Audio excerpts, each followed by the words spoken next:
সুস্বাগত জানাচ্ছি আমার চ্যানেলে। আজকে আমরা বিরল খনিজ পদার্থ নিয়ে একটা আলোচনা করব, যেটা থেকে আপনারা অনেক কিছু জানতে পারবেন। ইদানিং বাংলাদেশে সংবাদপত্রে এমনকি কোনো কোনো বিদেশি সংবাদ মাধ্যমেও খবর আসছে যে রেয়ার আর্থ এলিমেন্ট বা বিরল খনিজ পদার্থ বাংলাদেশে পাওয়া গিয়েছে, এরকম একটা খবর ছিল। তো প্রকৃতপক্ষে বিরল খনিজ পদার্থ বা রেয়ার আর্থ এলিমেন্টস হচ্ছে গিয়ে 17টি পদার্থের একটা গ্রুপ। পিরিয়ডিক টেবিল, যেটা রসায়নশাস্ত্রে পড়ানো হয়, ওই টেবিলের একটা গ্রুপে আছে এই 17টা কেমিক্যালস। এগুলোর মধ্যে কিছু কিছু পদার্থর আকরিক বাংলাদেশের সমুদ্র সৈকত, কক্সবাজারের সমুদ্র সৈকতে পাওয়া গিয়েছে। যদিও এটা অনেক আগেই পাওয়া গিয়েছিল, কিন্তু এটা ইকোনমিক্যালি আহরণের জন্য যে ইকোনমিক্যালি ভায়াবল ছিল না, বা উত্তোলনের যে প্রযুক্তিগত সমস্যা বা যে টাকা ইনভেস্ট করতে হবে সেটা অনেক বিশাল পরিমাণে ছিল। এই কারণে এটার আসলে ভূতাত্ত্বিক জরিপ যদিও হয়েছিল, এটা সম্পূর্ণ নয়, কিন্তু তারপরেও এটা নিয়ে ইদানিং অনেক হাইপ তৈরি হয়েছে সংবাদপত্র বা সোশ্যাল মিডিয়ায়। তো প্রকৃত পক্ষে এই যে এলিমেন্টসগুলো আছে রেয়ার, এগুলা প্রকৃতিতে সাধারণত থাকে, কিন্তু এগুলার যে আকরিক, ওই আকরিকে খুবই সামান্য পরিমাণে থাকে, তাই এইগুলা আহরণ অনেকটা কঠিন, আর প্রযুক্তিগত দিক দিয়েও অনেকটা ব্যয়বহুল। তো এগুলা এই পদার্থগুলা আমাদের যে বর্তমান সভ্যতা বা ডেইলি লাইফে যে আমরা ব্যবহার করি যে সকল জিনিস, যেমন যে মোবাইল ফোন, এইগুলাতে ব্যবহার হয়, সামরিক সরঞ্জাম তৈরিতেও ব্যবহার করা হয়, তারপর এরকম অনেক ক্রিটিক্যাল জিনিস এইগুলাতে তৈরিতে ব্যবহার হয়। এই জন্য এইটা খুবই গুরুত্বপূর্ণ। আর তাছাড়া এইটার যোগানদাতা বিশ্বের মধ্যে অল্প কিছু দেশই রয়েছে, যার মধ্যে চীন হচ্ছে সর্বোচ্চ যোগানদাতা দেশ। এটা প্রায় 70 থেকে 80% চীন এটা নিয়ন্ত্রণ করে থাকে বা উত্তোলন করে থাকে ওরা। তার ভারতেও কিছু আছে, আরও অল্প কিছু দেশে এগুলা উত্তোলন করা হয়, যদিও পরিমাণে অনেক কম।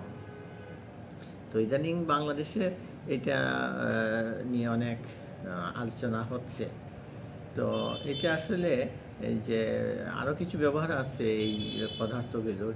ডিফেন্স অ্যান্ড এরোস্পেস যে সকল পদার্থতে তৈরি করা হয় ওই সেক্টরে, ওইগুলাতে এগুলা ব্যবহার করা হয়ে থাকে এই সকল পণ্যগুলা। ম্যাগনেটিক ম্যাটেরিয়াল তৈরিতে ব্যবহার হয়, তারপর ক্যাটালিস্ট হিসেবে ব্যবহৃত হয়। আর এটা বাংলাদেশে পাওয়া গিয়েছে। এটা আসলে স্ট্র্যাটেজিক ইকোনমিক পটেনশিয়াল রয়েছে বাংলাদেশে এইটার এই বিষয়টাতে। আচ্ছা, তো আমরা দেখি যে এটাতে কি কি আপনার রয়েছে জিনিস এইটাতে। তো সংবাদ নিবন্ধন প্রকাশিত হয়েছে এইটা নিয়ে India.com-এ। রেয়ার আর্থ মিনারেলস পাওয়া গিয়েছে, এর সম্ভাবনা নিয়ে এটা আলোচনা করা হয়েছে India.com সংবাদ মাধ্যম। তারপর বাংলাদেশের ডেইলি স্টারেও এটা নিয়ে রিপোর্ট করেছে। সামাজিক যোগাযোগ মাধ্যমে তো এটা রয়েছে অনেক বিষয়। তো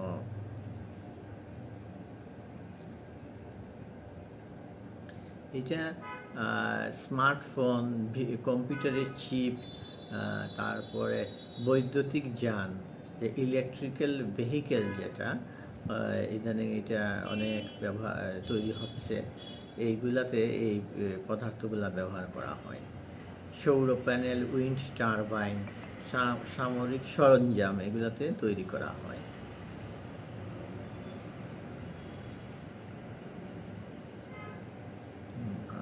আচ্ছা, এটার সম্ভাব্য উপস্থিতি কেবল অর্থনৈতিক উন্নয়নের দ্বার খুলে দেয় না, বরং এটি একটি আন্তর্জাতিক ভূরাজনৈতিক খেলায়ও গুরুত্বপূর্ণ অংশগ্রহণকারী বানাতে পারে বাংলাদেশকে। আর যেটা রয়েছে এটা নিয়ে, এটা পরিবেশ উত্তোলনও অনেক কঠিন আসলে। আর প্রতিযোগিতা তো রয়েছে এই সকল জিনিস নিয়ে, যেমন ভূরাজনৈতিক গুরুত্বে বাংলাদেশের স্থান কি হবে। বর্তমানে পৃথিবীর প্রায় 80 থেকে 90% রেয়ার আর্থ এলিমেন্টস বা বিরল খনিজ পদার্থ উৎপাদন করে থাকে চীন। এ কারণে যুক্তরাষ্ট্র এবং ইউরোপীয় ইউনিয়ন সহ অনেক দেশ চীনের উপর এটা নিয়ে নির্ভরশীল। এমনকি আপনার যে আমেরিকার প্রতিরক্ষা সরঞ্জাম যে শিল্প, ওইটারও অনেক কিছু নির্ভর করে থাকে এই সকল পদার্থের উপর। যেহেতু চীন এবং আমেরিকার সাথে এখন একটা বাণিজ্য যুদ্ধ চলছে বলা যায়, সেই প্রেক্ষাপটে এই সকল রেয়ার আর্থ এলিমেন্টস অন্যান্য দেশে কিভাবে পাওয়া যেতে পারে সেইটা আসলে যাচাই বাছাই বা বলা যেতে পারে অনুসন্ধান আরম্ভ হয়েছে। এই জন্য এটার গুরুত্ব বাংলাদেশে এটা পড়েছে আর কি। আচ্ছা, আর ভারত চীন প্রতিযোগিতার প্রেক্ষাপটে ও কৌশলগত অবস্থান এটার সাথে জড়িত। এটা কিভাবে আমি আপনাদের বলছি যে বাংলাদেশের ভৌগোলিক অবস্থান ভারত চীন এবং বঙ্গোপসাগরের সংযোগস্থলে একটি কৌশলগত গুরুত্ব বহন করে এই অবস্থানটা, এবং রেয়ার আর্থ এলিমেন্টস নিয়ে ভারত বাংলাদেশকে ঘনিষ্ঠ রাখতে চাইবে, এটাই স্বাভাবিক। চীনও বাংলাদেশের উপর প্রভাব বজায় রাখতে আগ্রহী হবে, সেটাও সত্যি। এবং উন্নয়নশীল অর্থনৈতিক সম্ভাবনা এটা করতে পারে বাংলাদেশ যদি এই সম্পদ যথাযথভাবে ব্যবস্থাপনা করতে পারে। বিদেশি বিনিয়োগও আসবে, দেশীয় প্রযুক্তি শিল্প খাতের উন্নয়নও ঘটবে, রপ্তানি বাড়বে, বৈদেশিক মুদ্রা অর্জন সম্ভব হবে। কিন্তু এটা আসলে প্রাকৃতিক পরিবেশ ধ্বংস হতে পারে, স্থানীয় জনগোষ্ঠীও ক্ষতিগ্রস্ত হতে পারে। এটা নিয়ে আরও বিশদ আসলে আপনার পরীক্ষা নিরীক্ষা, ভূতাত্ত্বিক জরিপ, এগুলো অনেক প্রয়োজন রয়ে গেছে। এটা শুধু এখন মাত্র বলা চলে যে এটা আলোচনায় আসছে এবং সম্ভাব্য উপস্থিতি রয়েছে বাংলাদেশের মাটিতে। হ্যাঁ, এটা নিয়ে আসলে আরও বিশদ ভূতাত্ত্বিক জরিপ প্রয়োজন রয়েছে, এবং এটা নিয়ে একটা সুনির্দিষ্ট নীতিমালাও করা হবে হয়তো অদূর ভবিষ্যতে, যেটা আর এটা এমনিতেই গুরুত্ব বহন করে যেহেতু এই পদার্থগুলো কৌশলগত অস্ত্র, ইলেকট্রনিক্স সরঞ্জামাদি এবং যে গ্রিন এনার্জি তৈরিতে যে সকল ডিভাইস তৈরি হয় ওইগুলোতে যেহেতু ব্যবহার হয়, এবং এটা এই জন্যই আসলে এই রেয়ার আর্থ এলিমেন্টস বা বিরল খনিজ পদার্থগুলা অনেক গুরুত্ব বহন করছে বাংলাদেশের জন্য। তো ধন্যবাদ। পরবর্তীতে এই নিয়ে আরও ভিডিও করার আশা রইল।